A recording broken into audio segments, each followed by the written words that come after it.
Arthur loved a good gathering.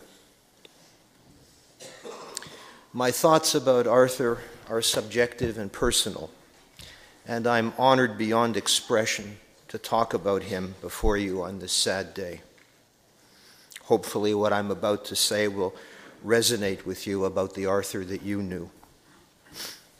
I first met Arthur and Rachel at their home on Stratford about 33 years ago at a party of what they called the Gruppe, which consisted of some 30 or 40 friends variously associated with Dora Wasserman's Yiddish theater troupe, many having attended one of the Jewish day schools in Montreal, or having grown up in the youth groups of Labor Zionism or of the Arbeiterbund.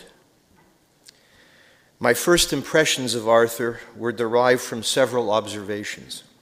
One, that he was considerably older than most of the people there. Two, that he was one of the most hospitable people I had ever met.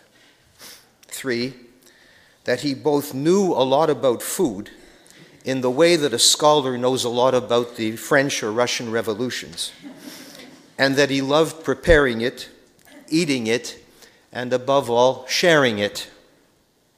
In the Marxist idiom, Arthur impressed me as a man who represented a unity of theory and practice.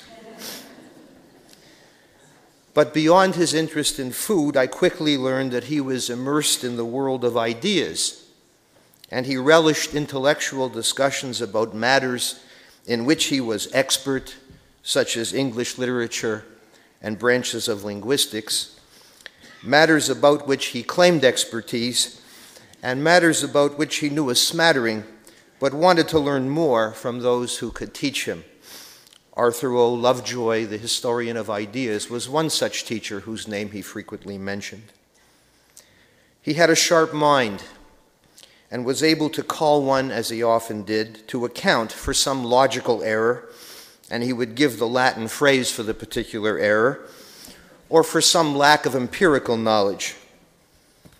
I remember thinking at the time that Arthur was one of those rare people to whom Terence's famous saying, "Nothing human is alien to me," or as Arthur would have said it, "Humani nihil a me alienum puto," applied.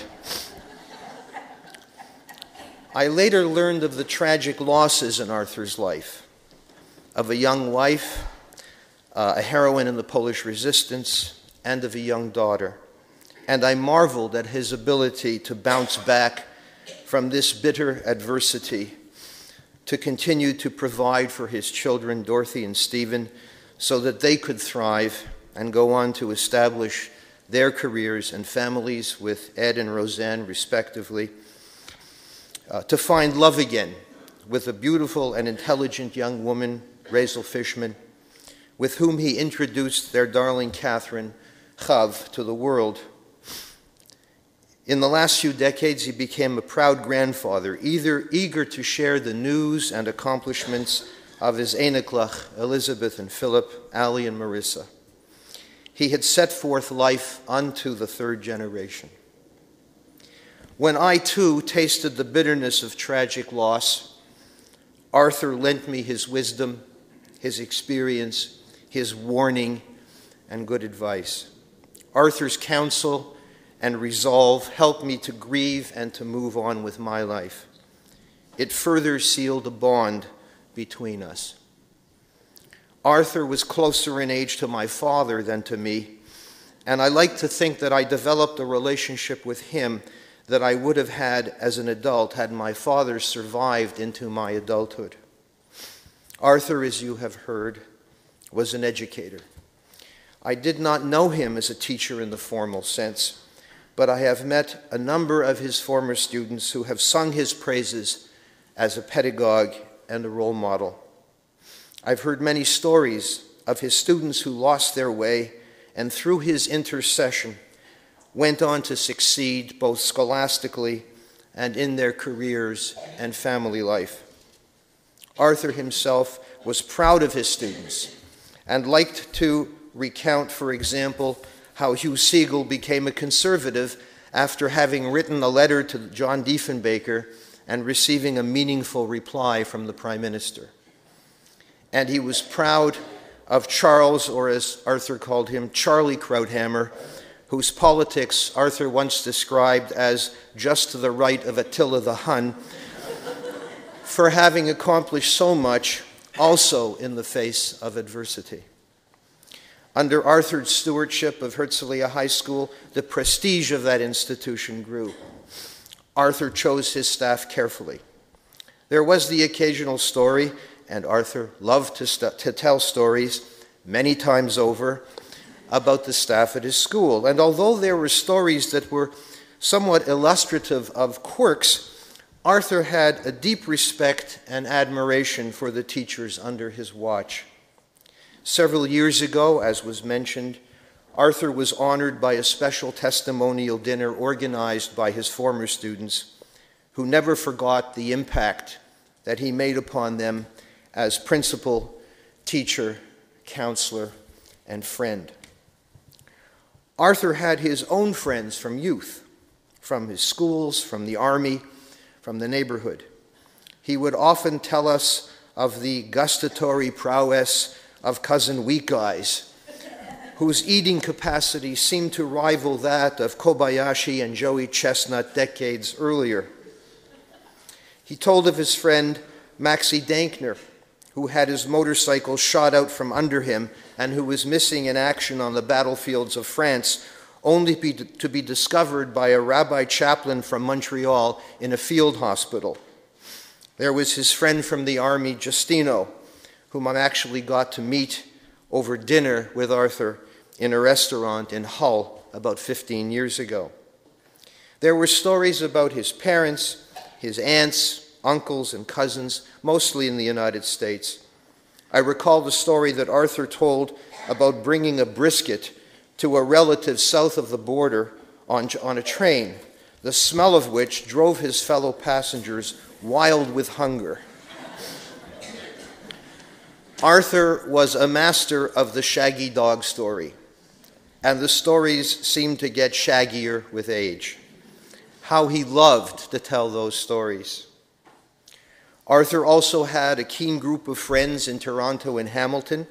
He started a Toronto tradition that continues of smoked meat parties, the meat being supplied by Arthur's friend and veteran deli man, Irving Goldstein, until Irving became too ill to service his loyal clientele, and then more recently supplied by Arthur's friend who owns a deli on the Main. We are all indebted to Arthur for those many years of good food and good times. Several years ago, Arthur honored me when he asked me to slice the brisket at the annual Rosh Hashanah gathering on Stratford.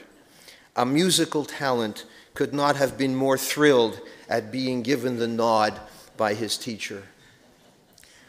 Arthur was a man who played life the way a musician plays an instrument, with attention, dedication, devotion, and keen interest. He loved life. He fought to stay a part of it. He was a miracle man. Given but little time to live by the medical stats, he beat the odds and stayed with us for another decade. He stole another 10 years of life from the Molech HaMavis. I can see Arthur in my mind's eye in the last 10 years, engrossed in a book of philosophy, or scouring the adverts in the Gazette, looking for specials and bargoons, as he called them.